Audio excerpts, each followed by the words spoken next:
ọ̀làwáṣẹ́ Allah. Ọlọ́kan Allah bí mo sì ṣe sọ fún wa Allah. Kámọ́lá lọ́kan Allah bí Jésù ṣe sọ fún wa Allah. Kámọ́lá lọ́kan Allah bí Muhammad ṣe sọ fún wa Allah. Kájúkájú ẹsẹ̀ wá sí bẹ́sẹ̀ Ìsìlámù Allah. Ẹ̀sìn yóò kó wa kó Allah. Ìwà ni ó kó wa kó Allah. Ohunkóhun tá a lè dáká fi gbẹ́sìn yín ga Allah. Ipòkípò tá a lè wá ká fi gbẹ́sìn yín ga Allah.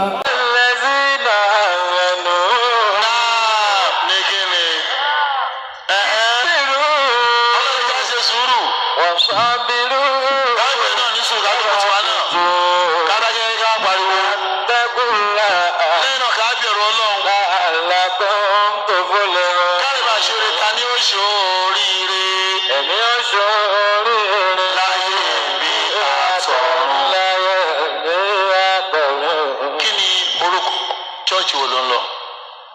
Àti béèrè. Orúkọ mi ni Esther. Church wo ni Esther lọ? CAC sir. CAC, Christ Apostolic Church. Yes sir. Wọ́n máa ń borí báyìí ní CAC. Wọ́n borí báyìí sí. Yọkọ̀ ọmọ ẹ̀. Jẹ́ múra CAC. Àwọn ń borí. Bẹ́ẹ̀ ṣe ń lò ní kò ṣe lò. Ṣé tọ́ọ̀kì ló yá rìn gẹ́ gangan? Ìyẹn ó láwọn tó ń lo àrí.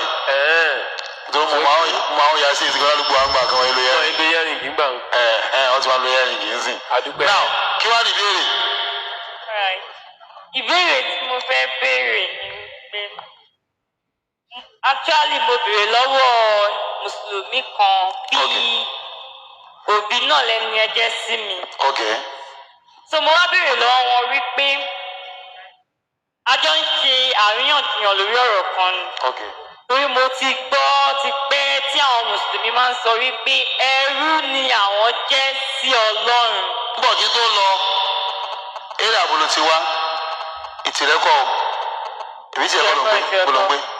Alákòpọ̀. Torí ẹ tọ́jọ́ ń ṣiṣẹ́, ọ̀gá ẹ̀ náà jọ wá sí ló mú wá. Ó ń ṣọmọ tìrẹ́ o, náà ká máa là náà lọ́rọ̀. So máa ń gbọ́ wípé ẹrú ni àwọn Mùsùlùmí jẹ́ sí Ọlọ́run. Okay. Àmọ́ ní tèmi o, èmi ò kí ń ṣe ẹrú. I disagree to that statement gbàtọ́ sọ lọ́jọ́ yẹn. Actually, she said, actually mo gbà pé okay we are a servant to God. A jẹ́ servant. But wọ́n sọ fún mi pé kí ni servant yìí ní Yorùbá? Mo ní pé okay when we are talking about servant, it means ìránṣẹ́ ní Yorùbá. But wọ́n sọ fún mi pé servant ò kì í ṣe ìránṣẹ́ ní Yorùbá. Ẹrú ni servant. And according to that ẹrú tí a bá fẹ́ sọ ní èdè òyìnbó, to my own understanding is slave. Torí kéèyàn jẹ́ ẹrú Ọlọ́run, Báìbù jẹ́ kó ra pé ìyẹn ló máa rọrùn wọ̀. Bẹ́ẹ̀ni. Kéèyàn jẹ́ ọmọ Ọlọ́run kò sí òkú fún. Kéèyàn jẹ́ ọmọ Ọlọ́run ẹlẹ́ṣẹ̀ ni. Wọ́n máa kà fúnra rẹ̀ mí kọ́ ọ́ kà fúnra yàn tó ń fẹ́ kó Báìbù wà. Mi ò fẹ́ torí tọ́lùjì ni mo tìsí láti jẹ ta àjọ sọ́ọ̀tì ènìyàn ládùúgbò yìí. Ìyẹn ló bí ìkanra ẹ máa sáré. Ẹ máa sá kábàkàbà. Ó lè máa sáré làwọn ènìyàn yìí wọ́n bá wò. Ní tìrẹ yìí. Èṣù lẹ̀ ṣe kíá. Báíbélì ti Yorùbá. Báíbélì. Ọmọ àwọn ọmọ Báíbù náà. Ṣé ìwé Róòmù? Ìwé Wóm. Ìwé Róòmù orí kẹfà. Láti ẹsẹ̀ kẹrìndínlógún 16 to 22. Mi ní fẹ́ break rárá. 16 to 22. Kò ka ogbó ẹ̀ kọ́lẹ̀. Tó bá ti wá ń kà máa béèrè béèrè yọkan oṣù péré. Romans chapter 6 verse 16 to 22. yẹn súnmọ́ 16 ọ̀yà ẹ máa gbọ́ o. ẹ tẹ́tí o ẹ má sùn. Èmi ò mọ Yorùbá ká o. ìyá káwọn máa bá kà báyìí. Ẹ̀yin kò mọ̀ pé. yanni ń gojú ẹ ó gbàgbé tèmi sílé ni.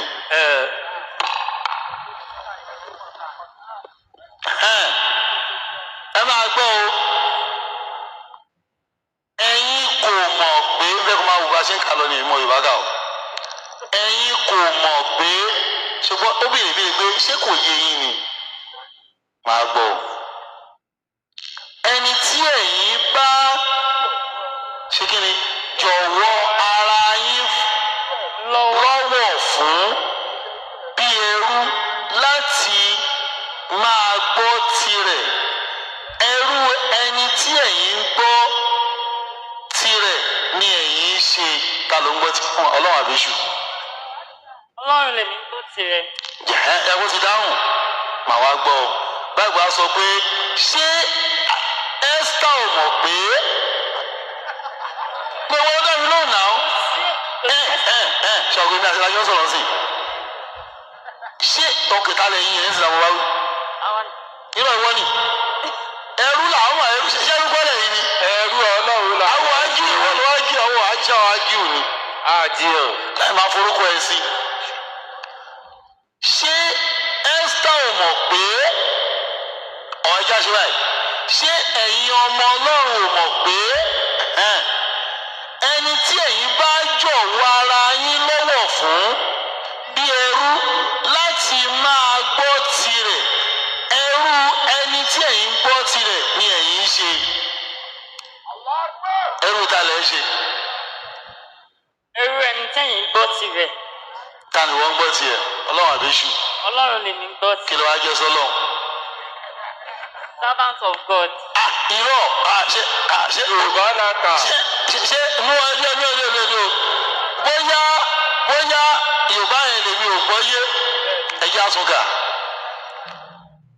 ẹ̀yin kò mọ̀ pé kò á fọ́nì pé wàá fẹ́ ká waste time yá lọ́ba 22. ó pọ̀ gan o ó pọ̀ gan o. pọ̀ yẹn yẹ.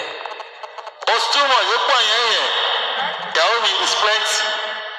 now ó wá ní ṣùgbọ́n nísinsìnyí tí ẹ̀yin sọ tí a sọ yín di òmìnira kúrò nínú Ẹ̀ṣẹ̀. kí ni wá dì í fẹ́ kó kàbí fún ara yẹn. Ẹ̀yin ti di òmìnira nítòótọ́. 22 ni Nǹkan tó wà ń bí ni pé òun rè 22 là ń kà òun rè 22 là ń kà. ẹ̀yin ti di ẹrú Ọlọ́run. nígbà tẹ́lẹ̀ kí ni òmìnira kúrò nínú. Òmìnira kúrò nínú ẹ̀ṣẹ̀. now ẹ̀ṣẹ̀ kí ló túmọ̀ sí? tẹ́ ń jẹ́ ọmọ Ọlọ́run. ó máa yẹ ẹ́ sí easy now. wọ́n ní ṣùgbọ́n nísinsìnyí tí a ti sọ yín di òmìnira kúrò nínú ẹ̀ṣẹ̀. sọ pé ìgbà ọmọ náà lẹ́ ń jẹ́. bẹ́ẹ̀ni. ó wá ní ẹ̀yin di ẹrú Ọlọ́run. gbogbo ọmọ Ọlọ́run kí ló máa jẹ́ ńgbà yẹn? ẹlẹ́ṣẹ̀ ni wọ́n. máa wá gbọ́ o ó wá ní ìwé kàróyìn ni o. ẹ̀yin mí èso yín. ẹ máa gbọ́ o. ẹ̀yin mí èso yín sí ìwà mímọ́ àti òpin rẹ̀ ìyè àìnípẹ̀kun fún tani? ẹrú Ọlọ́run. sọ ọmọ Ọlọ́run ó máa jẹ́ ìyà àìnípẹ̀kun. sọ ní jìyà ẹrú Ọlọ́run ni ẹ o àìbẹ́ẹ̀kọ́. Mo ti gbọ́ sà. irọ́ o gbọ́ sà ṣé Ọlọ́run làbí ṣe Ọlọ́run. irọ́ ọ̀fẹ́ kò sọ ìṣẹ́ Ọlọ́run ni ẹ. òjòrò kanṣu. irọ́ ọ̀fà mi ṣẹ́rú ní àbọ̀mọ́. Ọkọ síbẹ̀ wọn ní ẹrú ọ. ṣẹ́gbẹ́ wọ́n sọ wọ́n ní ẹjọ́ ọjọ́ fẹ́ ṣòjòrò ni òjòrò kanṣu. báyìí sọ pé ẹrú ní àbọ̀mọ́ mẹ́wàá pé ẹrú ni mí o kákó bẹ́ẹ̀ ẹrú ní àbọ̀mọ́. wọ́n kọ́kọ́ ìbáwí ẹ̀ Bible with the reader. mo ti gbọ́ sàǹtì. irú òṣèrú ní àbọ̀ ọmọ ẹrú ni ní o ọ̀ya. ṣé ti rí sí àti rè lọ o ẹjẹ àgbà àti báyìí yẹn. ó understand dáadáa kò understand kí ni bá a ṣe máa ń ṣe rè ẹ jẹ́ kí n kà á láti ibẹ̀ yẹn kó máa gbọ́ ó fẹ́ analyse ni o àwọn ayé rẹ̀ dáńsì ẹ̀yin kò mọ̀ pé ẹni tí ẹ̀ ń bá jọ ara yín lọ́wọ́ fún bí ẹrú láti máa gbọ́ tirẹ̀ ẹrú ẹni tí ẹ̀ ń gbọ́ tirẹ̀ ni ẹ̀yin ṣe ẹ máa gbọ́ ìbá ṣe tí ẹ ṣẹ̀ sínú ikú ẹ̀yìn ṣẹ́jú bá ti jẹ́rú ọ̀rọ̀ àpá ìlú nítumọ̀ ẹ̀ máa gbọ́ bá 17 ó ní ṣùgbọ́n ọpẹ́ ni fún Ọlọ́run pé ìjọba ti lè gbígbọ́ dúpẹ́ ọgbọ́n nìyẹn o pé bí ẹ̀yin ti jẹ́ ẹrú ẹ̀ṣẹ̀ rí ẹ̀yin jẹ́ olùgbọ́ràn láti ọkàn wá sí àpẹẹrẹ ẹ̀kọ́ tí a fi lé yín lọ́wọ́ tó gbà lálẹ́ yìí. àgbọ̀bá ṣe tí àwọn ẹ̀yà nítorí àwọn ẹ̀yà ara yín àbí kí ni o nítorí àìlera ara yín torí pé kò yé yín nítorí bí ẹ̀yin ti jẹ́wọ́ àwọn ẹ̀ṣẹ̀ ẹ̀yà tẹ́tí jọ̀wọ́ àwọn ẹ̀yà ara yín lọ́wọ́ bí ẹrú fún ìwà èérí gbàtẹ́ ìjọmọ yẹn ẹrú lẹ́jẹ̀ ẹ̀ṣẹ̀ wọ́n tàn yín ni ìwà èérí ni àti fún ẹ̀ṣẹ̀ dé inú ẹ̀ṣẹ̀ bẹ́ẹ̀ gẹ́gẹ́ ni kí ẹ̀yin kí ó jọ̀wọ́ àwọn ẹ̀yà ara yín lọ́wọ́ nísinsìnyí bí ẹrú fún òdodo sí ìwà mímọ́. màá gbọ́ wá ní verse 20 ó ní nítorí nígbà tí ẹ̀yin jẹ́ ẹrú ẹ̀ṣẹ̀ ẹ̀yin wà ní òmìnira sí òdodo ẹ̀sùn tó gbà yẹn verse 21 wọ́n ní ǹjẹ́ èso kí ni ẹ̀yin á ní nígbà náà nínú ohun tí ojú yín tì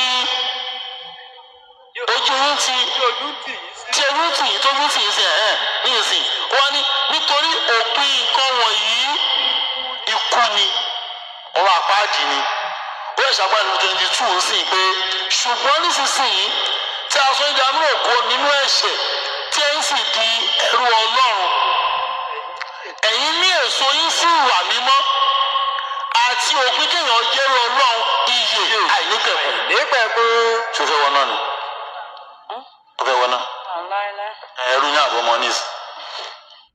mo ti gbọ́. àlọ́ ti gbọ́ kẹ́ ṣé ẹrú ni ẹ̀mí àbọ̀ mọ́. mo ti gbọ́ sáwọn sọ ẹrú Ọlọ́run ni. ni Esther. bẹ́ẹ̀ ni ẹ jẹ́ àwọn nǹkan mi gbà yẹn. ó ti yá. ìyẹn ti clear tó bá jẹ́rú Ọlọ́run gbogbo ẹ̀ tó ń wò mí ọwọ́ náà. àwọ̀ náà. next question. ariwo pọ̀ mẹ́rin kí ló ṣẹlẹ̀. rárá. ìbéèrè kejì mo gbọ́ tí wọ́n sọ wípé ẹ̀sìn kèfèrí ni ẹ̀sìn Kristẹni tí kò gbàgbọ́. According to my own understanding, tá a bá ń sọ̀rọ̀ nípa kèfèrí, that's Gentiles, wọ́n jẹ́ àwọn tí wọn ò mọ Ọlọ́run. ṣé ti gbọ́. kí ni wọ́n tọ́jú wọn tẹ̀lé àti sọ ni wípé àwọn Kristẹni ò mọ Ọlọ́run. ṣé ti gbọ́ ń sìn. mi ò ó ti sọ pé kèfèrí báwọn tí kò mọ gbàdúrà kí n gbọ́ náà gbàdúrà fún mi bẹ́ẹ̀ sì máa gbà ní church gangan gbàdúrà fún mi. no church gbé máa kìsẹ́ fẹ́ gbàdúrà fún mi. a dúpẹ́ lọ́wọ́ Ọlọ́run fún ìfẹ́ rẹ ìwà mímọ́ rẹ àti àlàáfíà rẹ. ó yá ó tí ì parí máa pa wá mọ́ kí o sì máa tọ́ wa sọ́nà ní gbogbo ọ̀nà gbogbo Àmín. Irọ́ o, àdúrà yẹn ò pé. Tí wọ́n bá fẹ́ pe àdúrà, gbọ́dọ̀ ẹ pe àdúrà yìí. Ẹ gbàdúrà ní orúkọ Jésù. Àdúrà yẹn ò pé náà, òun kò tó lọ pé kò pé. Kò pé rárá. Lọ́sọ̀ pé o gbẹ́kẹ̀ lórúkọ Jésù yẹn nìyẹn o, pé ó ní agbára gan. Àbí kí ló gbẹ́kẹ̀lé? Mo gbẹ́kẹ̀lé ní orúkọ Jésù àti ní orúkọ Wọ́n ti Ọlọ́run. ẹ̀jẹ̀ tán ti tó kò tiẹ̀ ní ìdí ó ti wà òkè. Bámi ṣe máa fi o. Lè ka kò bá dùn mọ́ mi gan but kò má dà. Matthew chapter 12 láti verse 15 dé 21 lábẹ́ kà. Abẹ́ ọ̀bóyá kẹfẹ́ ni wọ́n àbọ̀ kìí ṣe kẹfẹ́ rí.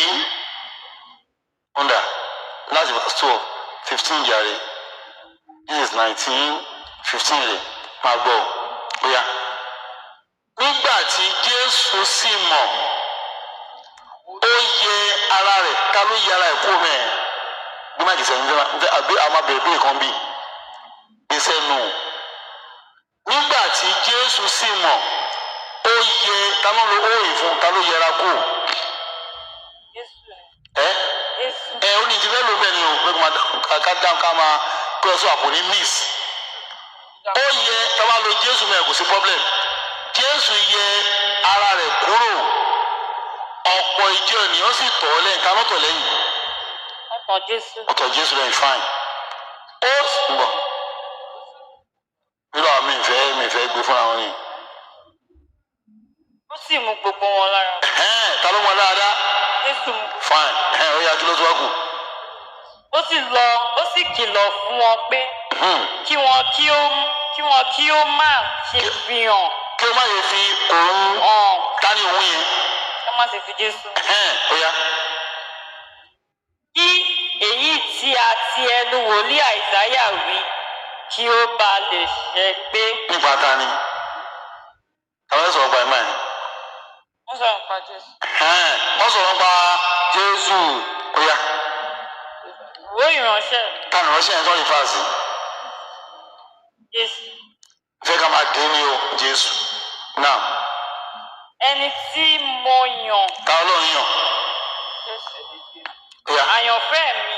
Ta lè láti fẹ́ Ọlọ́run. Inú mi dùn sí gidigidi. Ta ni lọ́dún sí gidigidi? Jésù. Èmi ò fi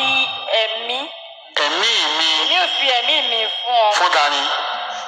Fún Jésù.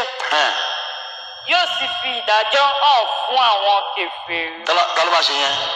Jésù yóò fi ìdájọ́ hàn fáwọn kèfèrí fine. fún àwọn tí ò mọ̀ náà. Ẹ̀tọ́ àwọn tí ò mọ̀.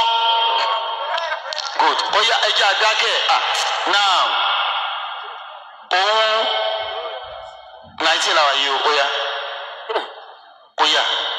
Òun kì yóò jà kánú níjà. Jésù. Ẹjẹ́ gbọ́ràn ìwé ti rẹ̀. Kí ló wá kú mẹ́ẹ̀nà? Kì yóò sì kígbe. Kánú ní kígbe. Jésù. Bẹ́ẹ̀ ni ẹnikẹ́ni kì yóò gbóhùn rẹ̀ ní ìgboro. Kánú gbọ́ ní ìgboro. Jésù. Iyè fífọ́ ni òun kì yóò ṣe. Kánú ní ṣe. Jésù. Òun fìtílà tí ń rú èéfín ni òun kì yóò sì pa. Kánú nípa fìtílà yẹn. Ọ̀hún lè pa fìtílà Jésù. Kálù nípa. Jésù. Títí yóò fi mú ìdájọ́ lé ìṣẹ́gun. Kánú máa ṣe yẹn. Jésù. Ní orúkọ rẹ̀ orúkọ ta ni? Orúkọ rẹ̀ orúkọ ta ni? Jésù. Ní àwọn kèfèrí yóò máa gbẹ́kẹ̀lé. Kani. Jésù. Ọlọ́run mo gbẹ́kẹ̀lé. Wúrúwúrú bí gíní. Kí wọ́n ká tó kà yín mo gbọ́ bí ẹ tẹ́lẹ̀ náà. Kí wọ́n kọ́ bí ẹ tẹ́lẹ̀. Pé ní orúkọ Jésù. ló ṣe kí ni? Ní orúkọ Ọlọ́run. Gbẹ́kẹ̀lé. Irọ́ orúkọ ó yà sọ. Ó yà ẹjọ́ sọ yíyọ́. Ẹ sọ tèmi. Ẹ yà sọ tiẹ̀ sọ tiẹ̀. Ọlọ́run ni èmi gbẹ́kẹ̀lé. Àmọ́ nǹkan tí mo fẹ́ jẹ́ kí ó yé àwọn èèyàn ni wípé ìránṣẹ́ ni Jésù jẹ́ sí Ọlọ́run. Mo lè rí ẹ wà.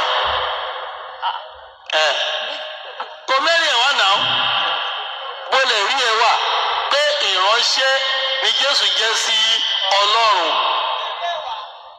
Èmi á fún ẹlẹ́rìí pé kì í ṣe ìránṣẹ́ inú Báíbù. Ọ̀rọ̀ mo ti gbọ́ sí. Ò tí ì gbọ́ o. Mo ti gbọ́, mo ti gbà. Ẹ wo ló gbọ́ lóògùn nígbà rẹ̀? Kèfèrí ní àrí. Ẹ bọ́ gbẹ́nu lórúkọ Jésù náà. Ní orúkọ Jésù. Máyì ta ọmọ wá sì jí ìbéèrè máa rí. Ìbéèrè sì wà. Ó yá ìbéèrè mi. Kèkó tó béèrè ìbéèrè mi. Ọlọ́run kan náà kọ́ ni Kìrìsìtẹ́nì àti Mùsùlùmí jọ ń sìn. Torí pé Kìrìsìtẹ́nì kèfèrí làwọn. Wọ́n gbẹ́kẹ̀ lórúkọ Jésù. Kèfèrí ni wọ́n. Ìwọ́n lajọ kálẹ̀ ẹjọ́. Ẹja lọ mú ẹ̀mú. Wọ́n lajọ kálẹ̀ wọn gbé kèfèrí gbogbo Christian. Nítorí wọ́n ní pé Christianity ò kì í ṣe ẹ̀sìn. Kò fọ́nì láti Genesis jìnnà láti Matthew the Revelation kò sí the word Christianity bẹ́ẹ̀. The word Christianity kò sí Bible. Ẹnu náà fi ń sọ ẹnu. Ìwọ́n dẹ̀ lọ sí èsì. Ẹgbẹ́ ọ̀fẹ́ bèrè kan. Kí ló kọ church Jésù gbà tó wà láyé? Tó bá fi mílíọ̀nù ìbéèrè máa dẹ̀ lóhùn. Pé kí ló kọ mọ́ṣáláṣí Mọ́mọ́dù? Màá ló wà ní mọ̀dí náà. Ìkọ́nà ní àmọ́kà. Kí ló kọ ṣọ́ọ̀ṣì Jésù gbà tó wà láyé? CAC ni, Redeem ni, Sẹ̀lẹ̀ ni, Deeper Life ni, àbí ìwòkan ń bẹ̀ ní Jésù ń lọ. Tí wọ́n fi wá lọ CAC. Àbí sínágọ́gù ni. Ìwọ ni Jésù lọ tí wọ́n lọ. Ẹjẹ́ àlọ́ ní ẹ̀mí ẹjọ́ distraction yìí pọ̀. Ẹ̀yin bàbá mi àti ìyá mi jẹ́ adákẹ́. Ìbá àti àmì Islam adágẹ́. Ó yà wọ́n bọ̀. Ó yà kí bèrè bèbè náà. Mo ní Kírísà kí jẹ́ wọn àṣì náà kan náà àti yanjú yẹn. Wáyé tí wọ́n ṣe lọ sí èsì. Ìbéèrè tèmi nìyẹn o. Wáyé ṣé Jésù nìyẹn? Ìbéèrè ni náà.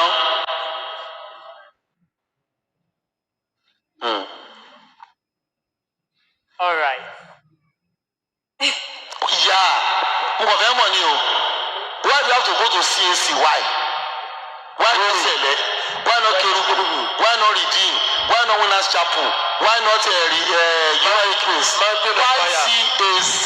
Why? Why not? Why Olumba?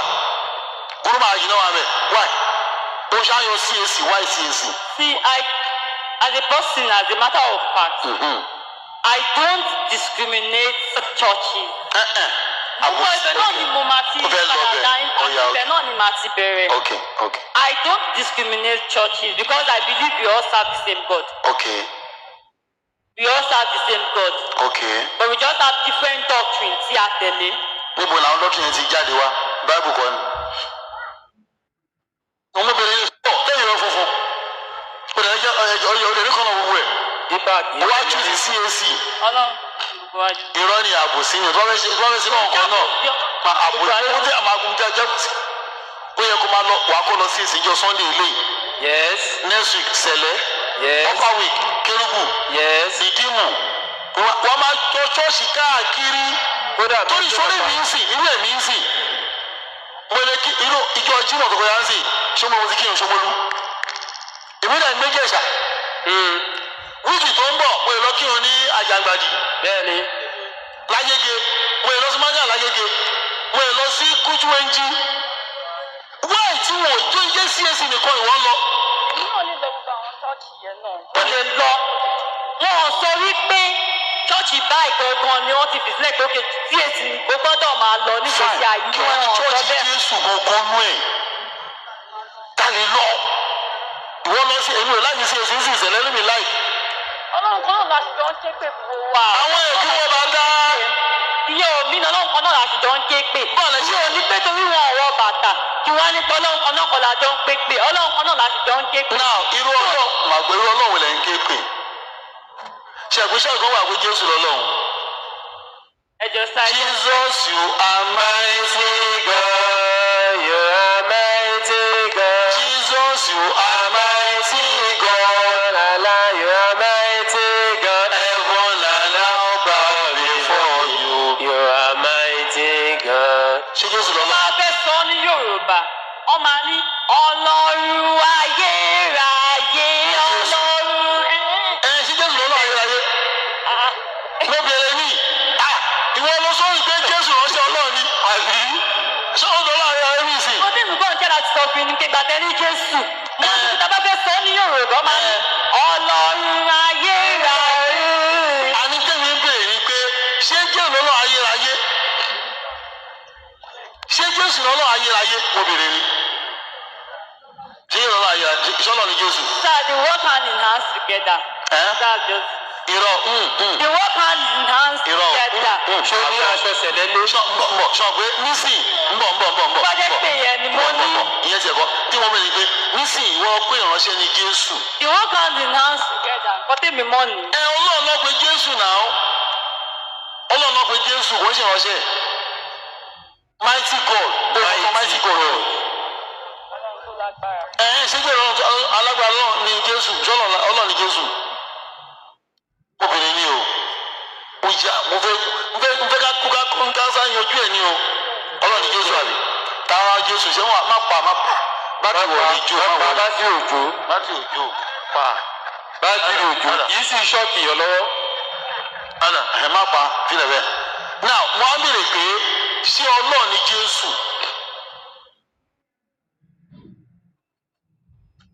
má pa sẹ́ mo ti tán òun ní mo ti tán má pa mo ti tán ògbóná ṣọ́lọ́ ni Jésù ó yá Ọlọ́run ni Jésù. ṣọ́lọ́ ni Jésù táwọn Jésù iṣẹ́ Ọlọ́run náà ló rán Jésù iṣẹ́. ṣọ́lọ́ Ọlọ́run iṣẹ́ ni ò pé sẹ́yìn. Ṣé ti sọ wípé that's why I said they work hand in hand together. How God and God work hand in hand together God and God gbé sẹ́nu. Jesus and God. Jesus is God now. Sir, I've heard what you said. You know what I said. I've heard what you said. Má pàṣẹ sọ̀rọ̀. Sọ nǹkan tí mo fẹ́ sọ. I said Jesus and God work hand in hand together. Okay, how? Báwo ṣe wọ́n kàn yàn? Sitting understanding. Mo dẹ̀ mọ̀ pé yìí náà máa mọ̀. Okay. There is Trinity in the Bible. Mẹ́ta lọ́kan. Kò sí inú Báíbù rárá. Kò sí mẹ́ta lọ́kan. Bẹ́ẹ̀ni. Má pa á. Ilẹ̀ má pa á. Bí ni ó pa á. Òwúwo. Irọ́. Àlàfo ti pa. Ọdún bá mi. Má pa á sí ilẹ̀ kì í ṣọ́ọ̀kì èèyàn. bóyá kó máa mú dání. Irọ́ báwo ni bàbá mú dání? Tí wọ́n gbé as a Muslim, tèmi jẹ́, I'm proud to be a Muslim. I'm also proud. Is Jesus a Christian? Ṣé Christian ni Jésù ẹ̀? Muhammadu tó Muslim ni. Ṣé Christian ni Jésù? Níbo ló wà? Ó yá dà fún un. No, ẹ má rẹ́rìn o. Ẹ má rẹ́rìn o. Ṣé Christian ni Jésù? Sọ̀rọ̀. Má pa máìkì sẹ́yìn. Àwọn èyí jẹ́ ni. Ó kàn pàṣẹ pápá. Ṣé Christian ni Jésù? Yes or no? Ó yá. Àǹtí Esther. Ẹni ìgbọ́n tó wí. Ṣé Christian ni Jésù? Má pa Àǹtí Esther. Argument kò ní níyì. No, you are here, Mama. You are here to learn. And I'm here to learn as well. Ìbéèrè tí wọ́n bèèrè simple question ni. Muhammadu ṣe Muslim ni. Mọ́ṣáláṣí ẹ̀ ló wà mọ̀dí náà yẹn kó ní kí n tó kú. Ọlọ́run náà Christian. Ọlọ́run àbí Jésù. Ọlọ́run náà Christian. Kí ni ìtumọ̀ Christian? No, ó ní Jésù Christian ni. Kí ni ìtumọ̀ Christian? Ó yá, kí ni ìtumọ̀ Christian? Àti má pa yóò máa ga o. Àǹtí Esther. Kí ni ìtumọ̀ Christian? Kí ni ìtumọ̀ Christian? Ẹ ti sún ẹ. Àmà àrùkù báńdì mú. Báńdì mú sílẹ̀. Kí ni ìtumọ̀ Christian? ágímẹ́ǹtì kọ́ ẹjọ́ ṣáájú nísìn. rárá o. ìbéèrè ni kí ni ìtumọ̀ Christian simple question. ìbéèrè ládé pọ̀ jẹ́ ọ̀pọ̀lọpọ̀ yẹn ẹ má pa fílẹ̀ títàn lọ kí ni ìtumọ̀ Christian. Okay, talking as it is a belief that we all hold on. That's Christianity. Christian. Ètò tí yẹn Christianity nìyẹn. Christian mo béèrè. Are you a Christian or Christianity? You are a Christian now. Ẹ kí ni ìtumọ̀ Christian? Ṣé wọ́n ní belief that hold on? No. Kí ni ìtumọ̀ Christian? Mi ìtumọ̀ Christian gangan. Ètò tí yẹn Christianity nìyẹn. Ìtumọ̀ Christian mi fẹ́ gbọ́. Christian, we are just like we are a follower of Christ. Now, can you not be a Christian to be a follower of Christ as well? He's not a Christian. Why are you a Christian? Jesus is a Christian and you are a Christian. And you call yourself a follower of Jesus. I'm a follower of Christ. When he is not a Christian, He's a Christian. can Christ follow Christ? No, Christ follow. How can he be a Christian then?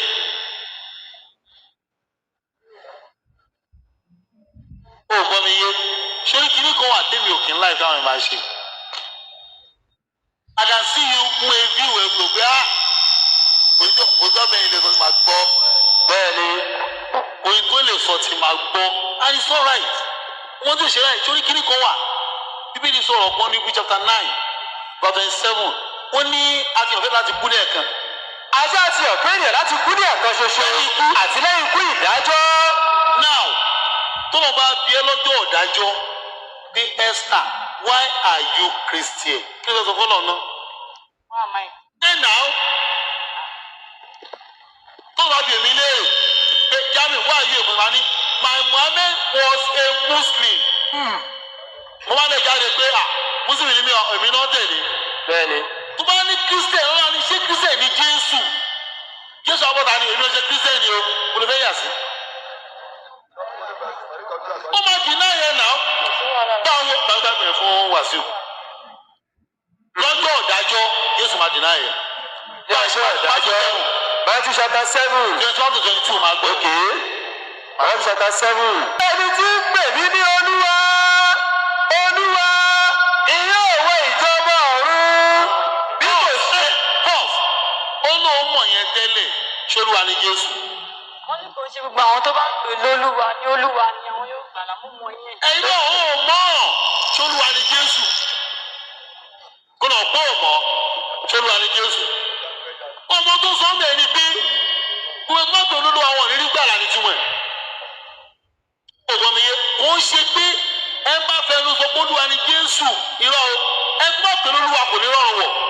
Nítorí sọ ọgbọ́n nìyẹn o. bí kò ṣe ẹni tí ń ṣe ìfẹ́ ti bàbá mi tí ń bẹ ní ọ̀run. Ẹ bá ṣe ìfẹ́ Ọlọ́run, kí ni ìfẹ́ Ọlọ́run yẹn? Wàá rí yẹn náà lálẹ́ yìí. Náà. ọ̀pọ̀lọpọ̀ ènìyàn ni yóò wí fún mi ní ọjọ́ náà. Kí ni ìfẹ́ Ọlọ́run? Ọlọ́run rán wá sáyé ká wá ṣe kankan ká wá jọ́sìn fọlọ́run ni. bẹ́ẹ̀ni. Kódà nínú Isaiah 44 verse 21. Remember this, O Israel. Wọ́n ti eléyìí Ísírẹ́lì. Remember that you are my servant. Wọ́n ti gbẹ́rù mi lẹ jẹ́ o. I created you to serve me. Ọ̀gá ike wá sìn mí ni. Ìfẹ́ Ọlọ́run ni ká wá sin Ọlọ́run. Báyìí ṣe máa sin Ọlọ́run yẹn, kò sí ṣọ́ọ̀ṣì tó ń sin náà láyé kò sí rárá, wọ́n máa ń jó ni. Kátó àlọ́bẹ̀ náà, kátó 22 yẹn. ọ̀pọ̀lọpọ̀ ènìyàn ni yóò wí fún mi ní ọjọ́ náà wípé. Kódà lórí Esther, olùmọ̀ àná tó ọlọ́run Jésù jọ́ náà lọ́hùn pé. Olúwa. Olúwa. Olúwa. àwọn kò á sọ àsọtẹ́lẹ̀ ní orúkọ rẹ bí. àti orúkọ rẹ kí a fi lé àwọn ẹ̀mí èṣù jáde bí. àti ní orúkọ rẹ kí a fi ṣe ọ̀pọ̀lọpọ̀ iṣẹ́ ìyanu ńláńlá. nígbà náà ni èmi ò wí fún ọ yín pé. èmi kò mọ̀ yín rí. Esther, èmi kò mọ̀ ẹ́ rí. ẹ kúrò lọ́dọ̀ mi. Ẹ kúrò lọ́dọ̀ mi. ẹ̀yin oníṣẹ́ṣẹ́. Ọ̀ya, ẹ fẹ́ sọ kí ni? Wọ́n lè sọ ti máa. gbà.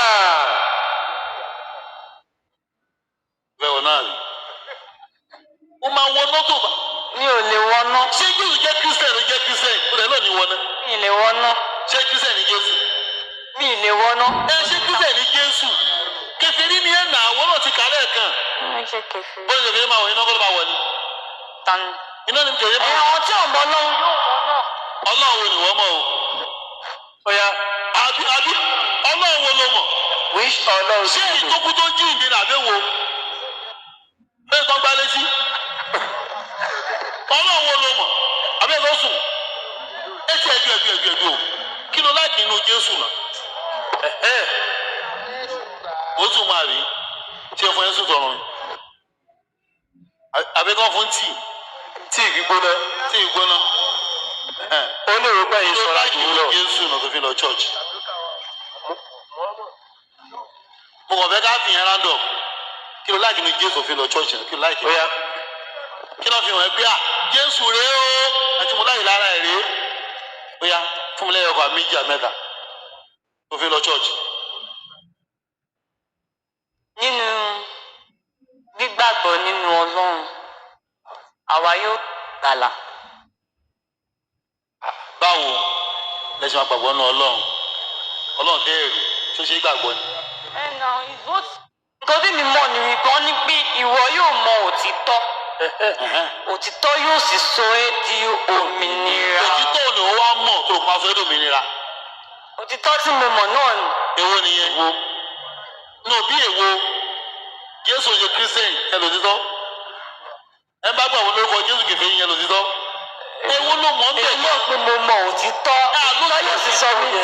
Esther èmi kọ́ náà ń búra fún ẹ lálẹ́ yìí tó bá yóò sòótọ́ tó mọ̀ ẹ fíìmì máa di kírísítẹ́nì kò sóòtọ́ ẹyọ kan fíìmì tó mọ̀ lọ́sùn wà ní òtítọ́ tó mọ̀ wàá gbé tó mọ ẹyin rọ́ lọ́wọ́ mi Ọlọ́run gbọ́ aláìrọ̀ sọ́kàn ṣé é sọ́kàn fún ẹ alọ́ fi Jésù hàn bẹ́ẹ̀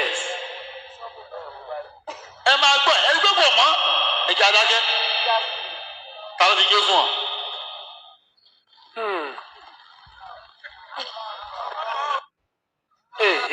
lọ ara ọtọ́ tó mọ̀ nìyẹn o. òótọ́. lọ́wọ́ kó máa gbà ń là ọjọ́ ìdájọ́. Wọ́n máa gbẹ̀mí ńlá. ẹ ó yẹ kó máa fi Jésù hàn. Ta ló fi Jésù hàn? Nígbàgbọ́ Jésù náà. Nígbàgbọ́ nú ẹ̀. ẹ kí ló gbàgbọ́ nú ẹ̀ gangan torí kò yé mi. Irú gbàgbọ́ wo gan-an ló? irú gbàgbọ́ wo nínú Jésù irú gbàgbọ́ wo. Òkè irú gbàgbọ́ tí mo ní nínú Jésù.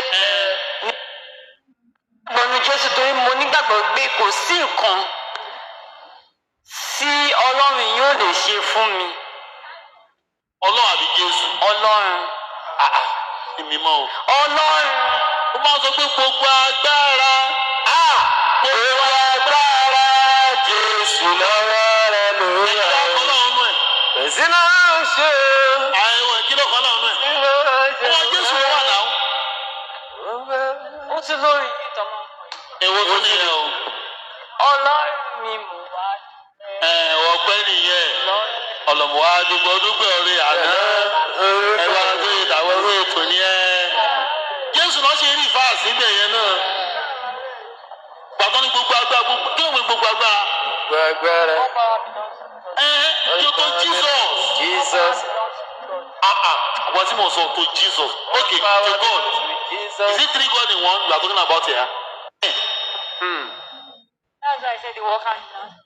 ọ̀pọ̀ tí mo sọ alódodo tó mọ èdè fífẹ́ mọ̀ sẹ́ ẹ̀ òdodo tó ló mọ ẹ̀ fífẹ́ mọ̀ nísìn ara òdodo tó mọ ni pé ókè ẹ jẹ́ ìfọ̀ odógun ẹ̀ náà wọ́n máa ń kọrin kan pé fẹ́ràn tí orin yẹn ni o kò fẹ́ kí n Dàbí Jésù nínú ìwà pẹ̀lẹ́. kò sẹ́ni tó gbọ́rọ̀ Inú lẹ́nu rẹ̀.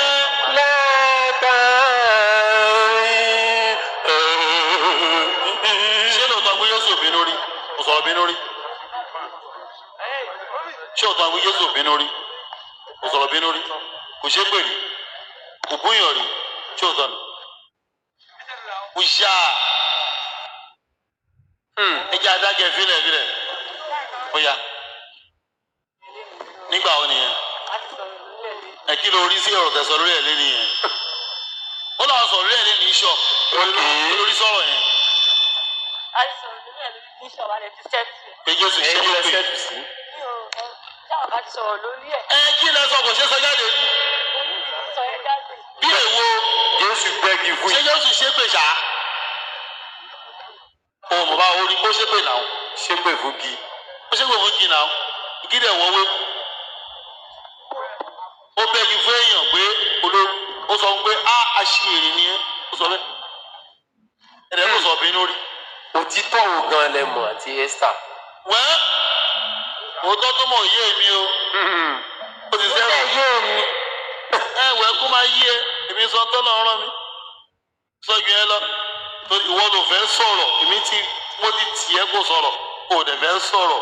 Wọ́n ti fi kàn mọ́ ni pé alẹ́ yìí níjọ́ kan àjùmọ̀dé wájú Ọlọ́run báyìí pé ó gbọ́ sọtẹ́mi oṣù gbádùn rẹ̀ bí ká. Allahu Ta'ala òdodo ló pé. ẹ jẹ́ àjọsọ irọ́ ò máa pọ̀ nílé tèwé tàgbà.